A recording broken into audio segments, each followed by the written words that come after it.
Buenos días, querida familia, qué alegría nuevamente podernos reunir. La verdad que cada domingo le damos gracias a Dios especialmente por la manera como Él permite que su palabra siga llegando cada vez más lejos. Sabemos que hay gente no solamente de Lima, del Perú y de diferentes países del mundo que tienen la oportunidad de poder escuchar la palabra de Dios a través de los mensajes que presentamos en Iglesia de la Ciudad. Sabes, una de las cosas más difíciles de mantener, especialmente en tiempos de adversidad, es la capacidad de podernos mantener enfocados en lo que verdaderamente importa. Imagínate que estuvieras en un barco y de pronto escuchas al capitán decir: este barco se está hundiendo, sálvese quien pueda. ¿Te imaginas lo que ocurriría en ese momento? Cada uno corriendo de un lado para otro, ignorando totalmente el sufrimiento, la necesidad de la gente que está a su alrededor, y cada uno simplemente enfocado en tratar de salvar su propia vida. Sabes, de alguna manera lo que estamos viviendo ahora pareciera ser algo similar. Pareciera que en medio de toda esta situación cada uno simplemente está enfocado en tratar de salvar su propia vida. Y en medio de esa circunstancia, el apóstol Pablo en la carta a los Filipenses, en el capítulo 2, parece recordarnos algo. En medio de esta adversidad donde cada uno trata de salvar su propia vida, Pablo nos invita a vivir de una manera diferente, a responder como parte de la iglesia de Dios de una manera diferente ante un barco que se está hundiendo. Y hay tres cosas que quiero compartir el día de hoy.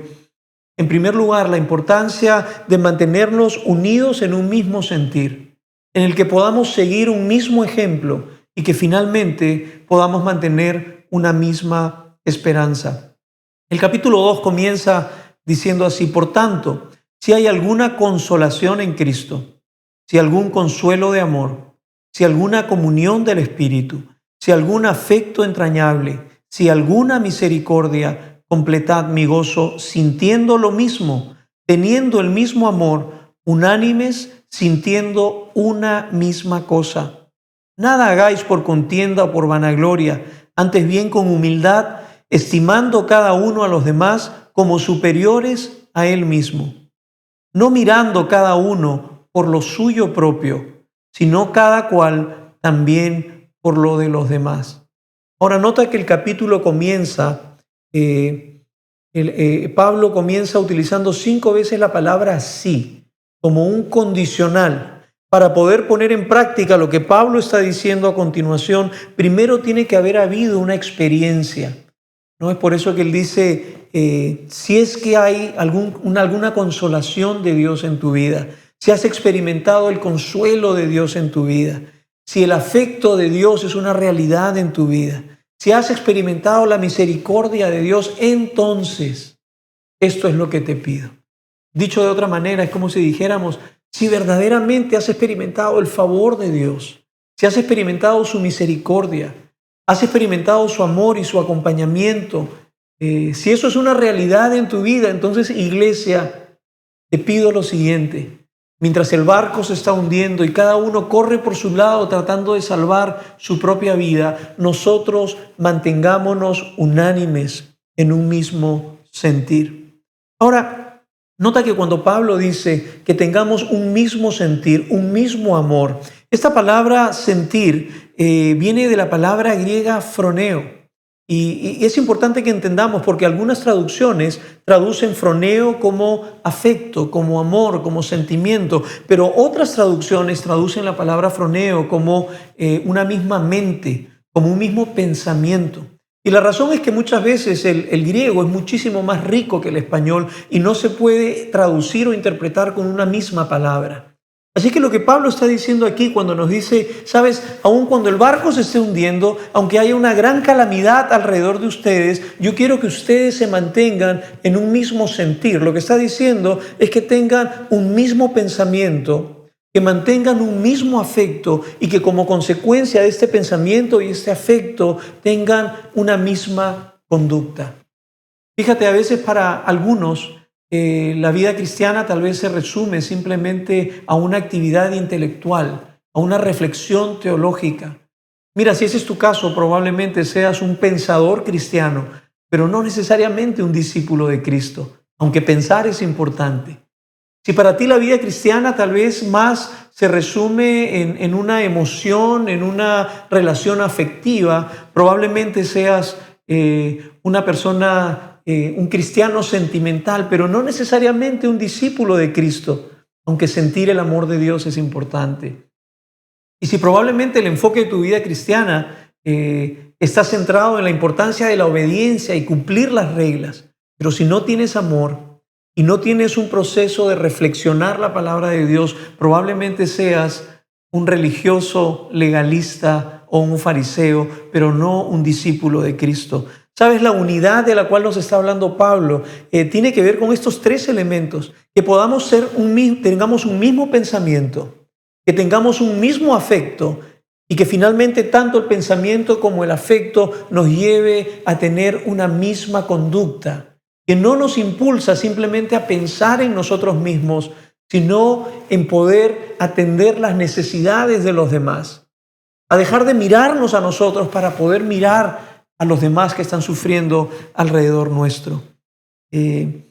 Así que, ¿cómo se ve la vida de una persona que realmente ha podido integrar esta unidad de la cual está hablando Pablo? Y justamente hay dos instrucciones negativas que nos da Pablo de alguna manera, ¿no? Si tenemos este mismo sentir, ¿no?, esta misma conexión entre pensamiento, sentimiento y acción, entonces hay dos cosas que no van a poder estar presentes en nuestra vida. Lo primero es que no haremos nada ni por contienda ni por vanagloria. Nada de lo que hagamos va a ser motivado por tratar de exaltarnos a nosotros mismos, por tratar de sentirnos mejor acerca de nosotros mismos. Vivimos en una cultura que nos encanta mostrarle a todo el mundo todo lo bueno que tal vez hacemos, ¿no? Vivimos en la cultura del selfie, que le llaman. Queremos que todo el mundo vea qué estamos haciendo, con quién lo estamos haciendo, dónde lo estamos haciendo. Es interesante que la Biblia nos recuerda que no solamente es importante lo que hacemos, sino la motivación por lo cual lo hacemos. Por eso dice, no hacemos nada ni por vanagloria, ni por autoexaltación, ¿no? Nada de lo que podamos hacer debe ser motivado simplemente por sentirnos mejor con nosotros mismos o motivado por tratar de ganar algún favor de parte de Dios. Todo lo que hagamos en estos tiempos justamente de necesidad y de adversidad, como parte del pueblo de Dios, debe estar motivado profundamente en la experiencia del amor y de la gracia de Dios. Y lo segundo que no vamos a hacer cuando hemos experimentado esta verdadera unidad es que no nos vamos a ocupar solamente de nuestros asuntos, sino que vamos a poder ser una herramienta en las manos de Dios para poder atender las necesidades de los que están alrededor nuestro. Recuerda, en medio de este barco que se está hundiendo, Dios nos llama: no mires solamente por ti, no mires solamente por los tuyos, porque Dios quiere utilizarte para poder atender las necesidades que hay alrededor tuyo. Sabes, durante los próximos 2 años vamos a experimentar en nuestro país un nivel de dolor, un nivel de pobreza, un nivel de enfermedad y de muerte como nunca antes habremos experimentado. Y sabes, va a haber una tremenda oportunidad en que nosotros podamos escoger, poner nuestras vidas en las manos de Dios, no solamente para pensar cómo estar más seguros nosotros, sino para poder ayudar y mostrar misericordia a aquellos que más lo necesitan. Quiero contarte el testimonio de una persona que hace más o menos un mes se me acercó y me dijo: sabes, yo soy un empresario y soy un empresario cristiano. Y durante este tiempo de pandemia, ahora que se han reabierto las operaciones, Dios ha bendecido nuestro negocio en gran manera. Pero una cosa que he aprendido es que Dios nos está bendiciendo como empresa, no solamente para que nosotros nos podamos beneficiar, sino para poder amar y cuidar a nuestra ciudad. Así que este hombre hizo una donación generosa, la cual nosotros hemos podido retransmitir en 8 proyectos en diferentes lugares del Perú. 800 familias van a ser beneficiadas en lo más básico, en comida, ahora que aún eso falta, por la generosidad de una empresa que reconoció que Dios nos bendice no solamente para que cuidemos de los nuestros, sino para que podamos atender las necesidades de los que sufren.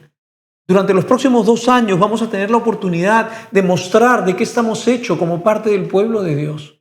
O nos vamos a enfocar solamente en nuestra supervivencia, solamente de cuidar nuestra salud, cuidar nuestras necesidades y la de los nuestros. O vamos a hacer de este mismo sentir del cual nos habla Pablo y vamos a poderle decir, Señor, muéstrame de qué manera yo también puedo ayudar. ¿Cuánta gente va a haber sufriendo a tu alrededor que Dios espera que nosotros como su iglesia podamos ser un agente de justicia y de misericordia para los que más lo necesitan? Si hemos experimentado la gracia y la misericordia de Dios, si verdaderamente somos los cristianos que decimos ser, entonces seamos pues de un mismo sentir y que esto se refleje en la manera como nos vamos a comprometer en cuidar a los que más necesitan. En segundo lugar, el apóstol Pablo nos invita a mantener un mismo enfoque en el sentido de seguir un mismo modelo y un mismo ejemplo. Verso 5 al verso 8 dice, haya pues en vosotros este sentir que hubo también en Cristo Jesús, el cual siendo en forma de Dios, no estimó el ser igual a Dios como cosa a que aferrarse, sino que se despojó a sí mismo, tomando forma de siervo, hecho semejante a los hombres, y estando en la condición de hombre, se humilló a sí mismo, haciéndose obediente hasta la muerte y muerte de cruz. ¿Sabes? Me encanta que ahora Pablo, luego de animarnos a que seamos de un mismo sentir, nos va a dar el ejemplo que es por encima de cualquier otro ejemplo. Y es el ejemplo de la vida de Jesucristo misma. No hay mejor ejemplo que nos pueda ilustrar lo que significa vivir una vida sacrificial en medio de un barco que se está hundiendo, que no busca su propio bienestar, sino que está dispuesto a entregar su propia vida por el bienestar de los demás, ¿no? Y acá quiero que notes algo que es tremendamente importante para que puedas verdaderamente experimentar la riqueza del ejemplo que está dando Pablo. En primer lugar, que reflexiones en quién es este Jesucristo. En segundo lugar, que puedas ver qué cosa fue lo que Jesucristo hizo. Y en tercer lugar, por qué fue que lo hizo. Fíjate que comienza aquí Pablo haciendo una afirmación tremendamente importante acerca de Jesucristo, ¿no? Dice, quien siendo en forma de Dios, no estimó ser el igual a Dios como cosa a que aferrarse. Y aquí lo que está diciendo acerca de Jesucristo es que Jesucristo era y es 100% Dios. La palabra forma viene de la palabra morfe, que tiene que ver con la esencia total de algo, el carácter, los atributos totales de algo. Lo que está diciendo Pablo aquí es que Jesucristo, quien fue 100% Dios, que tenía todos los atributos de Dios, que tenía el carácter de Dios, que la plenitud de Dios moraba en Jesucristo. Fíjate, Jesucristo era omnipotente. Él tenía todo el poder. Él era omnisciente, todo lo sabía. Él era omnipresente, estaba en todo lugar. Jesucristo es eterno. Él no comenzó a existir cuando nació en esta tierra con un cuerpo humano. Jesucristo existió desde la eternidad hasta la eternidad. Yo no sé quién es Jesucristo para ti, pero déjame decirte que Él es mucho más que solamente un buen maestro, un buen líder o un inspirador o un influenciador, ya que hoy están tanto de moda. Lo que está Pablo diciendo aquí es que sigamos el modelo de Cristo, quien siendo Dios mismo en esencia, no estimó el ser igual a Dios como cosa a que aferrarse, sino que tomó forma humana, forma de siervo. ¿Te das cuenta de lo que estamos viendo aquí? Fíjate, Jesucristo, siendo 100% Dios, asumió la forma de ser 100% hombre, y no cualquier hombre, sino un siervo. Un hombre que vino en una condición de humildad a servir, al punto de estar dispuesto a obedecer y aún estar dispuesto a morir siendo inocente, con la peor muerte en que uno pudiera ser ejecutado, la muerte de cruz. Ese es el modelo el cual nos invita Pablo a seguir mientras el barco se hunde y cada uno trata de salvarse a sí mismo. Nos invita a seguir el sentir que hubo en el mismo Cristo Jesús, que siendo igual a Dios, no estimó tal cosa como algo a lo cual aferrarse. Ahora, esta es la riqueza de esto, es que siendo Dios, para convertirse en hombre, Él no tuvo que abandonar su divinidad. Cuando Jesucristo tomó forma humana, Él siguió siendo Dios. Acá la riqueza está en entender de que Él se despojó voluntariamente de los atributos divinos mientras vivió en la carne. 100% Dios, 100% hombre, dejó de lado muchos de sus atributos para poder vivir la humanidad. ¿Y ahora por qué lo hizo?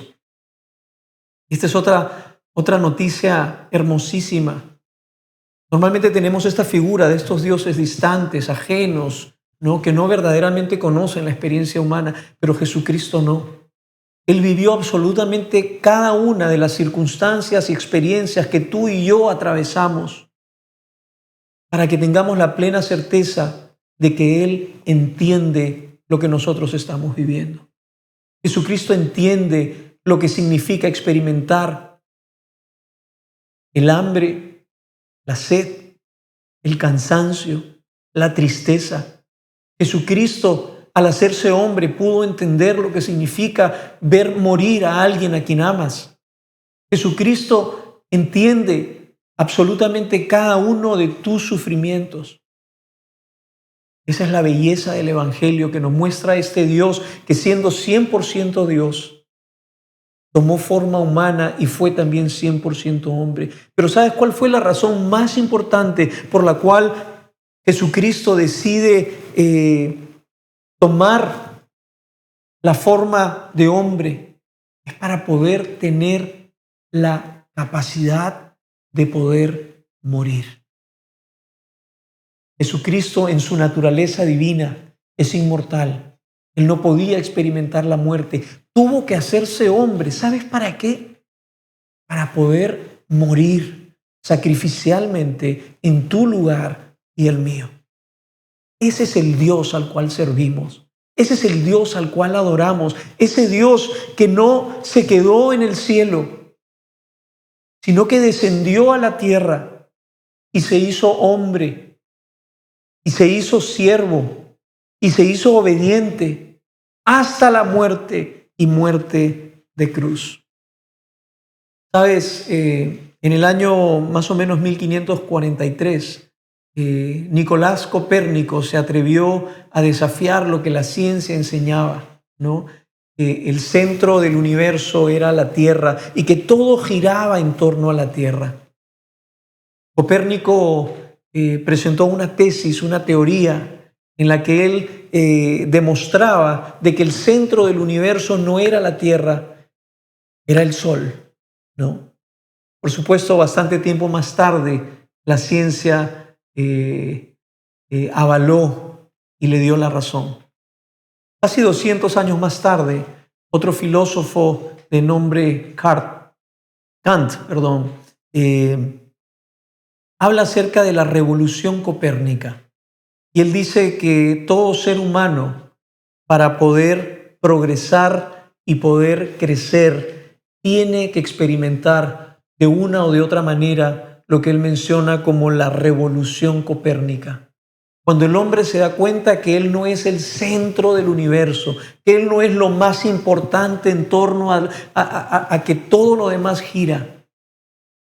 Ahora, lo que yo podría añadir a esta propuesta de Kant, ¿no? Es que solamente el único que puede estar en el centro es Jesucristo mismo.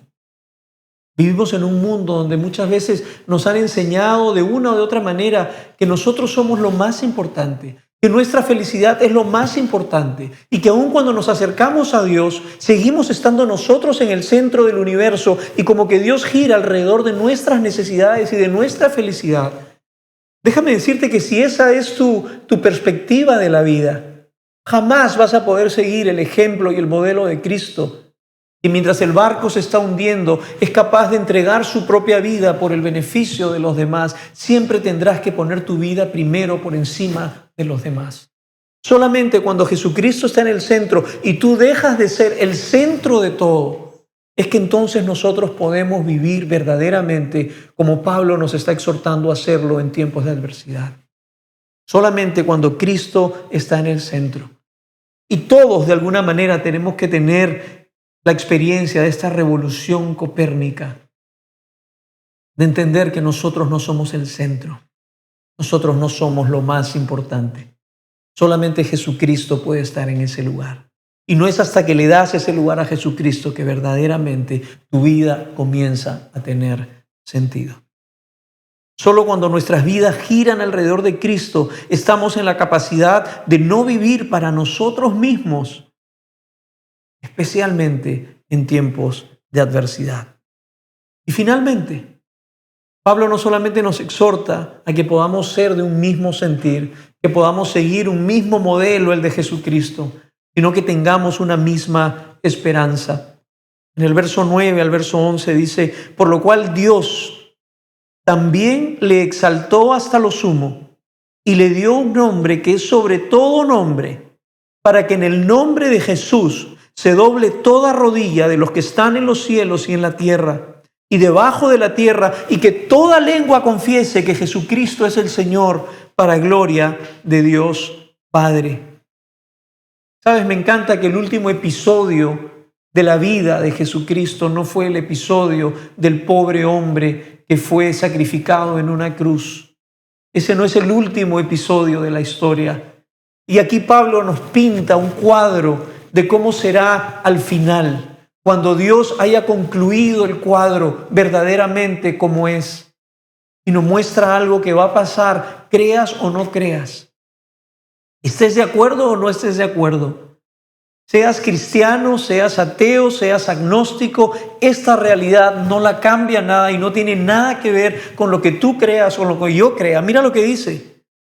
Que llegará el día en que el nombre de Jesucristo será exaltado a lo sumo y será un nombre que es sobre todo nombre. Y que en el nombre de Jesucristo toda rodilla, la mía y la tuya, al margen de lo que creas, se doblará y se postrará ante Él. Y toda lengua confesará, esté de acuerdo o no esté de acuerdo, lo haya creído o no lo haya creído, toda lengua confesará que Jesucristo es el Señor. Ahora, esto me hace pensar en que, ¿sabes? Hay dos caminos por los cuales tú puedes escoger, porque tú tienes la libertad de poder escoger vivir tu vida. Uno es el camino de la soberbia, el camino del orgullo, el camino del, ¿sabes? No necesito a Dios. El camino donde todo lo que necesitas es confiar en tus propias habilidades. Y eso no solamente es para una persona que no cree en Dios, aún puede ser un religioso que no necesitas tener la confianza en que Cristo te salva por sus méritos, sino que tu confianza está puesta en tu propia moralidad y en cuán buen cristiano eres. Pero déjame decirte una cosa, que si tú escoges el camino del orgullo y de la soberbia, no hay forma que Dios camine contigo. La Biblia misma nos dice que Dios resiste al soberbio. Pero gracias a Dios que hay otro camino por el cual puedes transitar, y es el camino de la humildad. Es el camino que reconoce que Dios es el único perfecto. Es el camino donde uno se humilla voluntariamente ante la autoridad de Dios. Y déjame decirte algo. Que al margen de tus logros, de tus éxitos, de tu propia justicia o no, hay algo que Dios promete. Es que Dios le da gracia a los humildes. Dios le da gracia a los humildes. ¿Sabes? El día final, un día llegará. Eso lo damos por descontado.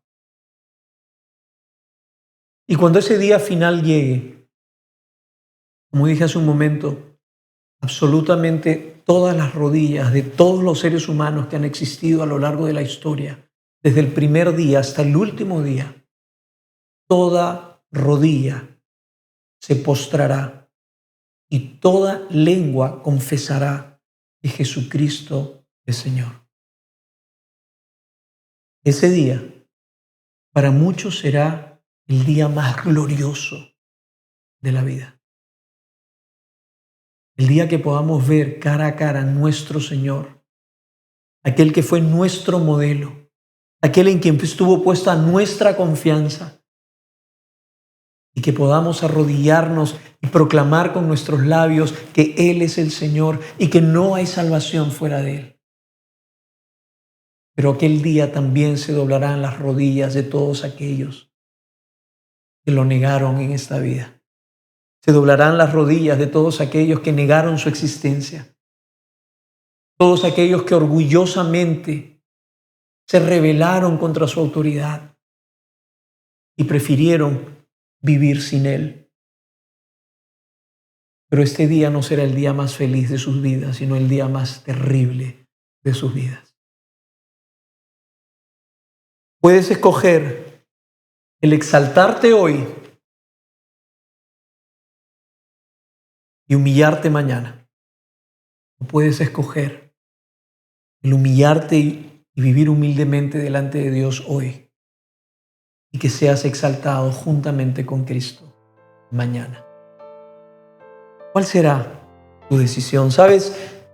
Estamos en tiempos de coronavirus y este coronavirus va a traer muchísimo dolor, va a traer muchísima aflicción, aún mayor de lo que ya estamos viendo. Mucha gente va a perder sus trabajos, van a perder a sus familiares. Vamos a ver a gente sin capacidad de poder darle la atención que la gente que ama necesita. Va a haber muchísima hambre. El barco se está hundiendo. Y en medio de esta situación, Dios nos está invitando como su iglesia a ser sus manos y ser sus pies. Pero tienes que escoger, ya que estamos hablando de coronavirus, ¿qué corona quieres ponerte ahora? ¿Quieres ponerte la corona de oro para tratar de exaltarte a ti mismo y tratar de cuidar solamente de ti, donde tú eres lo que más importas? ¿O puedes ponerte la corona de espinas, que fue la corona que se puso Jesucristo siendo Dios, para decidir servir, para decidir no ser alguien que solamente toma, sino que está dispuesto a dar lo que sea que tengas en la mano? Queridos amigos que están conectados en este momento, quiero dejarlos con este pensamiento. Dios es un Dios de amor. Él no nos ha abandonado. Vivimos en un mundo roto, un mundo quebrado. Pero en medio de esa adversidad, Dios ha levantado a su pueblo para que la gente pueda ver la belleza de Dios, la belleza del Evangelio por medio de nosotros. Que Dios los bendiga. Muchas gracias.